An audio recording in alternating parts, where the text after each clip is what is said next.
하나님이 다니엘로 하여금 환관장에게 은혜와 긍휼을 얻게 하신지라. 살아계신 하나님, 은혜와 긍휼의 하나님, 하나님의 은혜와 긍휼 없이 오늘도 하루를 시작할 수 없기에 저희가 은혜의 하나님, 은혜의 보좌 앞으로 나왔습니다.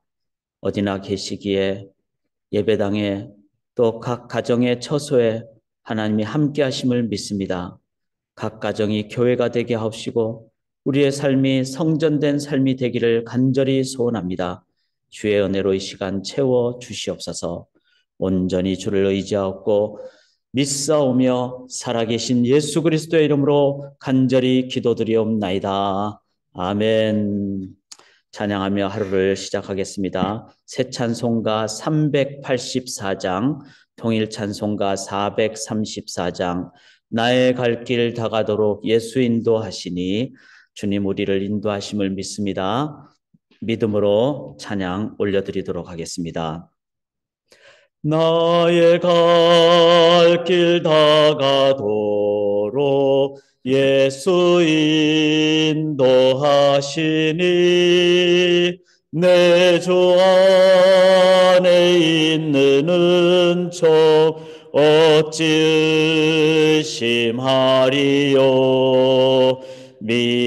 믿음으로 사는 자는 하늘 위로 받겠네.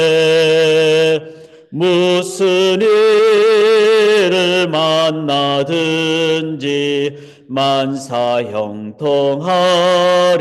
만사형통하리라. 무슨 일을 만나든지 만사형통하리라. 나의 갈 길 다가도록 예수 인도하시니 어려운 일 당할 때도 넘치는 애 주시네. 나는 심히 고단하고 영혼 갈증 심하나 나의 앞에 반석에서 샘물 나게 하시네. 나의 앞에 반석에서 샘물 나게 하시네. 나의 갈 길 다가도록 예수 인도하시니 그의 사랑 어찌 큰지 말로 할 수 없도다. 성령 감화 받은 영혼 하늘 날아갈 때에 이 영영 부를 나의 찬송 예수 인도하셨네. 이 영영 부를 나의 찬송 예수 인도하셨네.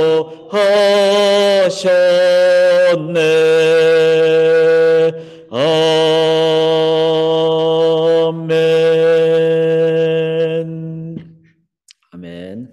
찬송가도 이 새 찬송가 좀 버전이 다른데 가사를 좀 비교하면서도 함께 찬양하며 나가면 좋겠습니다. 하나님의 말씀 다니엘서 1장 8절부터 21절까지가 되겠습니다. 살아계신 하나님의 말씀 다니엘서 1장 8절부터 21절까지가 되겠습니다. 제가 표준 세번역으로 봉독하며 대주하며 말씀 보도록 하겠습니다. 다니엘은 왕이 내린 음식과 포도주로 자기를 더럽히지 않겠다고 마음을 먹고 환관장에게 자기를 더럽히지 않을 수 있도록 해달라고 간청하였다. 하나님은 다니엘이 환관장에게서 호의와 동정을 받도록 해주셨다. 환관장이 다니엘에게 말하였다. 너희가 먹고 마실 것을 정해 주신 분은 나의 상전이신 임금님이시다. 임금님께서 너희의 얼굴이 너희와 같은 나이의 젊은이들보다 더 상해 있는 것을 보시게 될까 두렵다. 그렇게 되면 너희 때문에 내 목숨이 임금님 앞에서 위태롭게 될 것이다. 다니엘은 감독관에게로 갔다. 그 감독관은 환관장이 임명한 사람으로서 다니엘과 하나냐와 미사엘과 아사랴를 감독하는 일을 맡은 사람이다. 다니엘이 그 감독관에게 요청하였다. 부디 이 종들을 열흘 동안만 시험하여 보시기 바랍니다. 먹고 물을 주어요. 예, 됐습니다.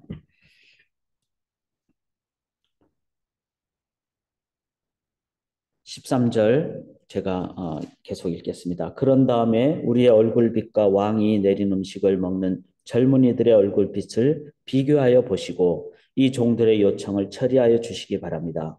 그래서 감독관은 그 말을 따라서 열흘 동안 시험해 보았다. 열흘이 지났을 때 보니 그들의 얼굴빛이 왕이 내린 음식을 먹은 젊은이들의 얼굴빛보다 좋고 건강하여 보였다. 16절입니다. 감독관은 그들에게 지정된 음식과 마실 포도주를 주지 않고 채소를 계속 주어서 먹게 하였다. 하나님은 이 네 젊은이들이 지식을 얻게 하시고 문학과 학문에 능통하게 하셨다. 그 밖에도 다니엘에게는 환상과 온갖 꿈을 해석하는 능력까지 주셨다. 왕이 정하여 놓은 3년 동안의 교육이 끝나는 날 환관장은 교육을 받은 젊은이들을 모두 느부갓네살 앞으로 데리고 갔다. 왕이 그들과 말하여 보니 그들 가운데서 다니엘과 하나냐와 미사엘과 아사랴가 가장 뛰어났으므로 그들로 왕을 모시게 하였다. 왕은 그들에게 온갖 지혜나 지식에 관한 문제를 물어보고서 그들이 전국에 있는 어떤 마술사나 주술가보다도 10배는 더 낫다는 것을 알았다. 다니엘은 고레스 왕 1년까지 왕궁에 머물러 있었다. 아멘. 살아계신 하나님의 말씀입니다. 먼저 광고 하나 드리면은 오늘 수요 성경 공부 오늘과 다음 주 2주 동안에 저희가 성경을 읽을 때 좀 어려운 부분들, 그래서 우리 신앙생활이 조금은 잘못 나갈 수 있는 부분들, 성경 난제 해석 특강을 하게 됩니다. 특별히 성경이 어렵죠. 또 그러나 알면은 너무나 참 기쁨을 누리는데 그런 본문들을 중심으로 이렇게 종종 성경 난제 해석 특강을 합니다. 그래서 한번 여러분들이 도움을 많이 받으시기를 바라겠습니다. 이제 하나님 말씀 앞으로 나가도록 하겠습니다. 저희가 이 다니엘서를 어제부터 시작을 했는데 다니엘서를 보면서 제가 깨닫는 것 중에 하나는 하나님 역사의 주관자라는 사실이죠. 그래서 그 다니엘은 포로 그 상황에서, 그러니까 청소년기부터 포로로 끌려갔죠. 그러면 인생을 우리가 한번 다니엘을 생각해 보면 얼마나 마음이 어렵겠습니까? 자기가 잘하는데 뭐 즐거운 마음으로 유학을 간 것도 아니고 이민을 간 것도 아니고 끌려가게 된 그런 상황. 그런 상황에서 다니엘이 평생 가질 수 있는 것은 어쩌면은 불평과 불만과 한탄과 마음의 어려움, 그런 상황이었을 것입니다. 그런데 역전, 대인생의 역전이라고 이제 말씀을 드렸습니다. 위기가 곧 기회라 그러죠. 어려운 상황에서도 하나님은 여전히 살아계시고 그 상황을 오히려 하나님의 나라 건설로 인도하시는 분이 살아계신 하나님이심을 믿습니다. 그 다니엘을, 그래서 어떻게 보면은 평생 한이 될 자신의 인생을 다니엘은 오히려 가장 강력한 삶, 빛나는 삶, 하늘의 별처럼 빛나는 삶을 우리가 다니엘서 12장을 보면 알듯이 그렇게 살았습니다. 그것을 생각하시면서 우리의 삶에도 인생의 위기가 오고 또 실패가 오고 좌절이 오고 절망이 오고 낭망이 오고, 지금 우리 한국 상황은 정말 총체적으로 쉽지 않은 상황이죠. 참사의 상황도 있고 또 우리 같은 민족끼리 참 무기를 서로 향하는 상황도 있고, 이러한 모든 상황 속에서 믿음의 사람들은 하나님은 우리의 모든 상황을 보시고 이끄시고 인도하시는 살아계신 하나님이시다. 이 믿음의 자세를 가질 때 올바로 보고 또 올바른 행동을 합니다. 그 결과 다니엘은 오늘 본문 끝절에 한번 보시면요. 21절에 다니엘은 고레스 왕 원년까지 있으니라. 이 표현이 아주 중요한 표현입니다. 다니엘이 시작했을 때는 느부갓네살 왕 BC 605년 정도부터 있었습니다. 그런데 고레스라는 왕은 바벨론을 넘어서 바벨론이 영원한 나라 같았죠. 막 아수르 이기고 애굽, 이집트도 이긴 가장 강력한 나라입니다. 우리가 생각할 때는 그 왕을 의지하면 모든 것이 잘 될 것 같은데 느부갓네살 왕도 나중에 정신병 걸리는 그런 상황이 되고 그 바벨론도 멸망을 하죠. 메데라는 나라에. 그 메데가 파사, 페르시아로 이어지는. 그래서 페르시아 왕 누가? 고레스. 고레스에 의해서 이스라엘 백성들이 다시 해방돼서 귀환을 하죠. 70년입니다. 이 네 왕조를 누가? 다니엘이 다 섬기게 됐다는 겁니다. 이것을 볼 때 세상 왕조는 바뀌어도 하나님을 믿는 그 하나님의 왕조는 영원하다는 것을 다니엘은 자기의 이름을 통해서부터 그렇게 믿음으로 교육을 받았죠. 다니엘이라는 이름 뜻이 뭡니까? 우리가 다니엘서를 보게 되는데 다니엘 이렇게 했을 때 단이란 말은 판결이란 뜻입니다. 심판, 판결. 니라는 말은 거기에 그 표현이 들어가면 나의 그런 뜻입니다. 그래서 그 다음에 엘은 뭐죠? 엘은 우리가 잘 알다시피 엘로힘 할 때 엘, 하나님. 그래서 이걸 다 붙이면은 나의가 중요하죠. 왜냐하면 남의 하나님이 아니라 나의 하나님이니까. 그래서 니라는 다 니 엘, 나의 하나님은 심판주이시다. 영원한 결국의 마지막 판결자이시다. 나의 하나님은 심판자이시다. 다니엘은 어릴 때부터 이 이름을 부모님으로부터 불림을 받으면서 인생이 아무리 상황이 어려워도 포로로 끌려가고 그래도 하나님이 완전한 심판자이시다. 이거를 그는 교육을 통해서 믿음으로 받았기에 어려운 상황 속에서 어떻게 합니까? 하나님에 대한 믿음과 신뢰의 자세로 나아갑니다. 우리가 인생 역전을 반드시 할 수 있습니다. 하나님을 믿는 백성은 영원한 하나님 나라 백성으로 이 세상에서는 좁은 길 갈 수 있고 어쩌면 이 세상에서는 외로울 수 있습니다. 그런데 인생 역전 반드시 있습니다. 하나님에 대한 믿음과 신뢰가 있을 때 그거를 오늘도 매 순간 그 믿음과 신뢰로 살아가실 때 우리를 통해서 하나님 나라가 보여지게 된다는 것입니다. 그러기 위해서 오늘 본문을 보시면서 어떻게 하면 되는가? 8절 한번 보시면은 다니엘은 뜻을 정했다 그랬습니다. 여기서 뜻이라는 건 뭐죠? 결심, 결단. 그런데 결단을 하려면은 뭐가 필요하죠? 내가 무슨 기준을 가지고 결단할 것인가? 기준이 중요하죠. 그래서 다니엘, 하나님의 뜻대로 내가 살겠다는 그 기준, 하나님의 뜻이 기준이었다는 겁니다. 그렇기 때문에 다니엘은 판단할 때 흐리지 않았습니다. 자신의 이름이 바벨론식 이름으로 바뀌어졌을 때 다니엘이라는 정체성이 있으니까 자기의 이름이 아무리 다른 이름으로 바뀌어져도 자기의 정체성은 바뀌지 않는. 그리고 오히려 그 이름 불리움을 받았을 때 바벨론식 이름을 불리움 받았을 때 그는 바벨론에서 가장 높은 왕 다음에 할 수 있는 그런 직위까지 갈 수 있었던 것이죠. 그러니까 판단을 정확히 할 수 있습니다. 하나님의 뜻이라는 기준이 있을 때. 그래서 우리의 삶에 인생의 참다운 길을 능력으로 가기 위해서 먼저 우리가 가져야 될 것은 하나님의 뜻대로 하겠다는 하나님의 뜻이 무엇인지를 아는 기준을 배워야 됩니다. 그게 말씀이죠. 그래서 목회자가 정말 일주일 내내 이런저런 성경 공부하고 주일 말씀에도 집중을 하는 이유는 우리의 가장 큰 출발의 가장 기준은 말씀이라는 겁니다. 이 말씀이 이제는 이 말씀은 살아계신 하나님의 말씀이다라는 나의 동의와 거기에 대한 그 헌신이 있어야 됩니다. 그럼 하나님 말 좋다 이런 정도가 아니라 이 말씀은 반드시 약속한 대로 성취가 된다.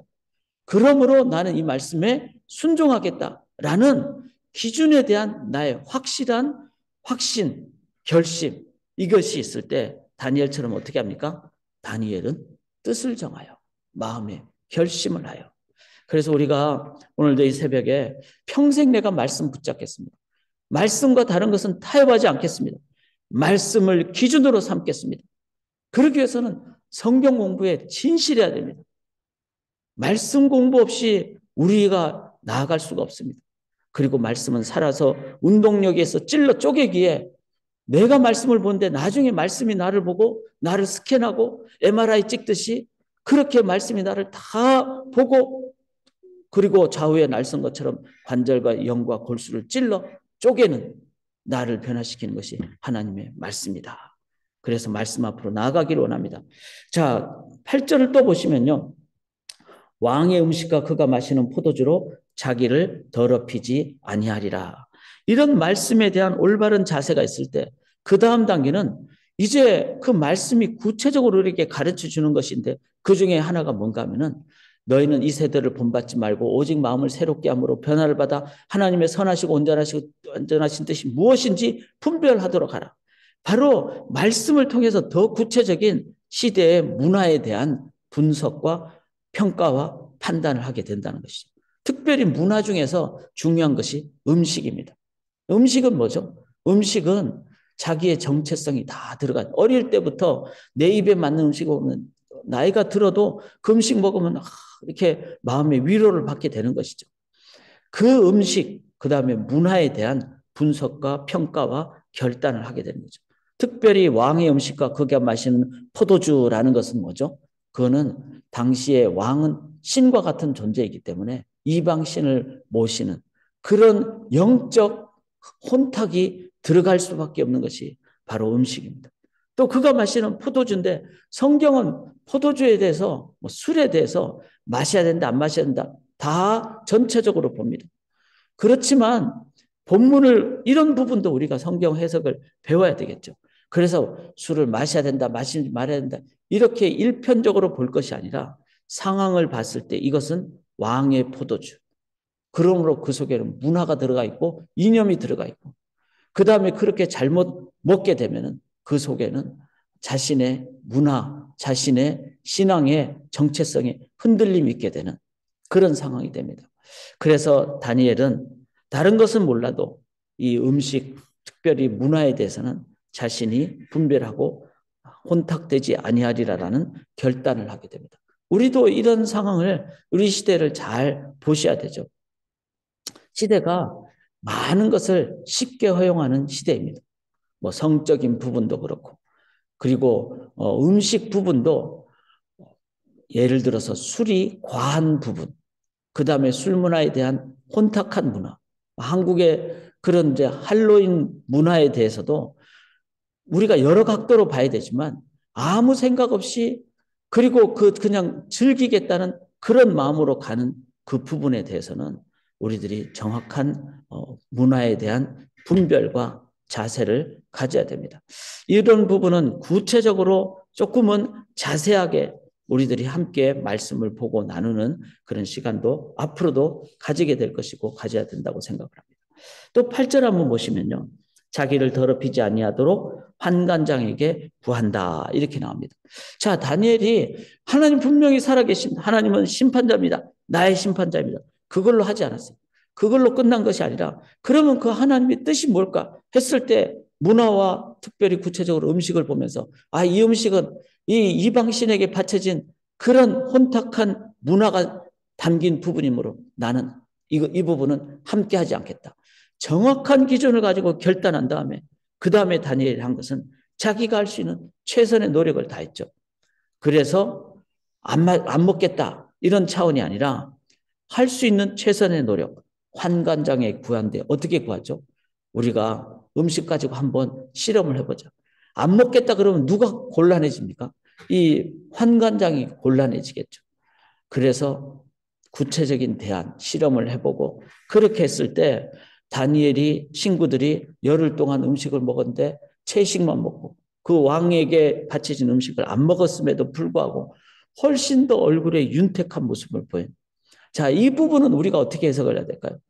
분명히 뭐 열흘 지나서 계속해서 뭐 그렇게 하지는 않았을 겁니다. 다른 왕에게 바쳐지지 않은 다른 음식으로도 인도를 받았을 겁니다. 채식주의가 됐다는 말은 아니겠죠. 그러나 10일 동안 채식을 먹었을 때 그 하나님의 그 인도하심이 있었던 거죠. 이걸 보면은 우리의 삶에 그 영육 간의 전인적인 부분임을 알 수 있습니다. 우리가 금식하면은 막 얼굴이 막 그냥 수척해질 것 같죠.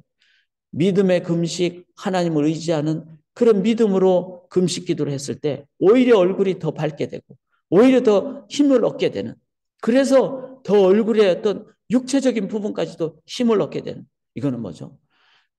우리 하나님은 우리의 전인적인 부분을 인도하신다. 이런 부분도 정립을 할 때 우리들은 뭐 금식을 뭐 매일 할 수는 없겠죠.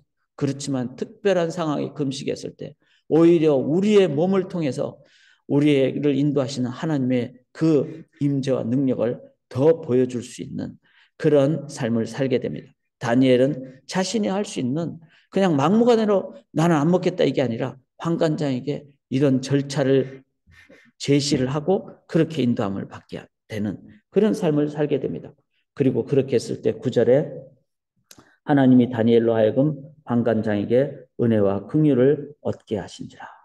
우리 하나님은 우리를 보면서 다 보시고 그리고 인도하시되 은혜와 긍휼로 인도하십니다. 그래서 다니엘로도 그렇게 하시지만 환관장의 마음도 그렇게 인도를 해서, 그리고 결국은 느부갓네살 왕 앞에 이 다니엘과 세 친구들이 가장 가까이서 왕의 그 함께하는 이 인도함을 받았을 때 나중에 어떻게 되죠? 다니엘은 국무총리까지 올라가는 그런 일을 하게 됩니다. 하나님은 언제나 일하십니다. 인생으로 볼 때는 다니엘은 끌려간 포로였습니다. 그렇지만 전체적으로 봤을 때는 이거는 포로로 끌려가는 것이 아니라 하나님의 사역을 위해서 소명자로 인도함 받은 상황이었습니다. 이 하나님을 우리가 믿을 때 우리는 나의 삶의 모든 영역에서 하나님의 뜻대로 하겠다는 하나님의 기준과 결심, 그리고 구체적으로 삶의 모든 영역에, 특별히 모든 문화에, 그런 뭐죠? 문화라는 것은 우리가 갖고 있는 모든 영역이죠.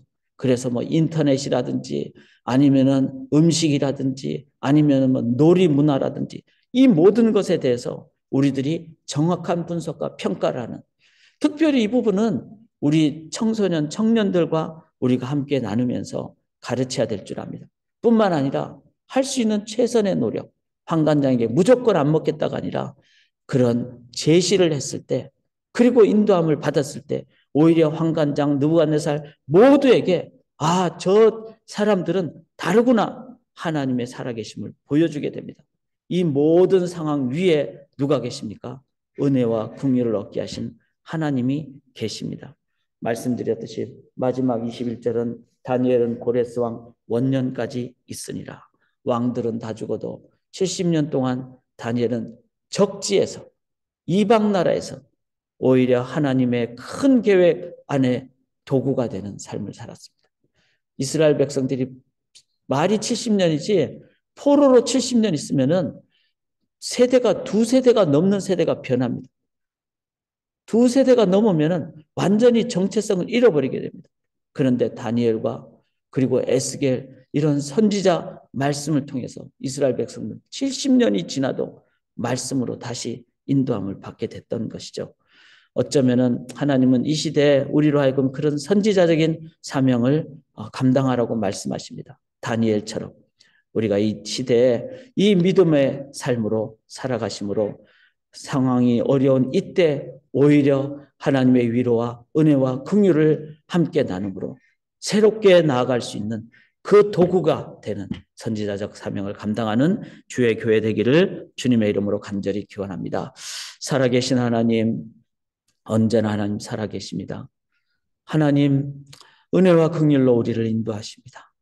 그 하나님을 저희가 온전히 믿고 교제하고 의지하고 경험하고 체험하고 확신함으로 이제 다니엘처럼 하나님이 나의 하나님이고 나의 그 하나님이 영원한 역사의 심판주의라는 것을 우리도 고백하는 이 시대의 다니엘로 살게 도와 주시옵소서.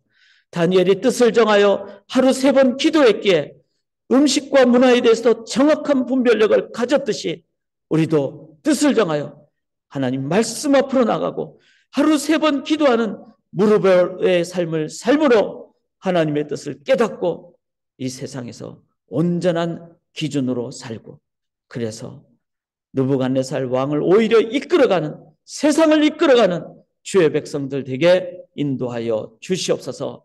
믿고 의지하오며 예수 그리스도의 이름으로 간절히 기도드리옵나이다. 아멘.